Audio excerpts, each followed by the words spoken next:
আসসালামু আলাইকুম সম্মানিত দর্শক, আশা করি সবাই ভালো আছেন। দেশে এবং প্রবাসে যে যেখান থেকে দেখছেন সকলের সুস্বাস্থ্য কামনা করে আজকের পর্বটি শুরু করছি। টিআইএন থাকার পরও রিটার্ন দাখিল না করলেই শীঘ্রই নোটিশ পাবেন।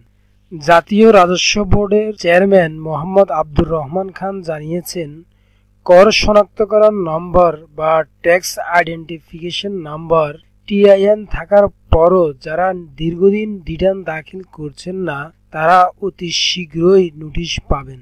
এনবিআর চেয়ারম্যান বলেন, যারা রিটার্ন দাখিল করছেন না তাদের কোনো সমস্যায় পড়তে হচ্ছে না, তাই আমরা এ বিষয়ে এনফোর্সমেন্টে যাচ্ছি। তিনি বলেন, অনেক ব্যবসায়ী ভ্যাট চালান দিতে চান না। আমাদের নাগরিকরা বিদেশে গিয়ে আইন ভঙ্গ করছে না, কিন্তু দেশে আমরা আইন মানি না। তার মানে এই সমস্যার সমাধান করতে আইনের প্রয়োগ করা হয় না, এটাই আমাদের সমস্যা। জাতীয় রাজস্ব বোর্ড এনবিআর কোষাগার এখনও গরিবের টাকায় পূর্ণ হচ্ছে বলে মন্তব্য করছেন এনবিআর এর চেয়ারম্যান আব্দুর রহমান খান।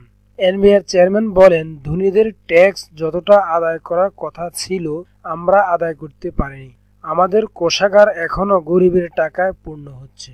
এতে করে বোঝা যাচ্ছে বাংলাদেশে যে পরিমাণ টিন সার্টিফিকেটধারী রয়েছেন তাদের মধ্যে বেশিরভাগ মানুষই হচ্ছে রিটার্ন জমা দিচ্ছেন না। এক্ষেত্রে অনেকে ভাবেন যে আমি যদি ট্যাক্স রিটার্ন জমা দিই তাহলে আমাকে ট্যাক্স দিতে হবে, কিন্তু টিন সার্টিফিকেট নেওয়ার পরে যে আপনাকে আয়কর রিটার্ন দাখিল করতে হবে ওই বিষয়টি টিন সার্টিফিকেটধারীদের মাথায় তখন আসে না। সরকারকে ট্যাক্স কখন দিবেন এবং কখন ট্যাক্স দিতে হবে না সেটি হচ্ছে আপনার আয়ের উপরে নির্ভর করবে।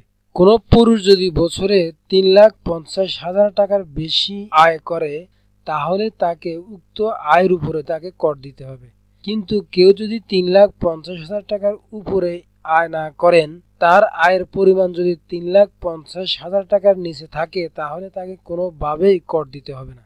যারা টিন সার্টিফিকেট নিয়ে থাকেন তারা এই কর দেওয়ার ভয়ে বা আয়কর রিটার্নকে ঝামেলা মনে করে রিটার্ন জমা দিচ্ছেন না। রিটার্ন জমা না দেওয়ার কারণে এনবিআর এর পক্ষ থেকে কড়া নির্দেশনা, যারা হচ্ছে টিন সার্টিফিকেট নিয়েছেন কিন্তু রিটার্ন জমা দিচ্ছেন না তাদের কাছে শীঘ্রই হচ্ছে নোটিশ পাঠানো হবে। যখন আপনার বাসায় নোটিশ যাবে তারপর থেকে আপনার তাড়াহুড়া শুরু হয়ে যাবে। সুতরাং নোটিশ দেওয়ার আগেই আপনাদের আয়কর রিটার্ন জমা দেওয়া উত্তম। আয়কর রিটার্ন জমা না দেওয়ার কারণে আয়কর যে আইন, উক্ত আইনে জেল এবং জরিমানার রাখা হয়েছে।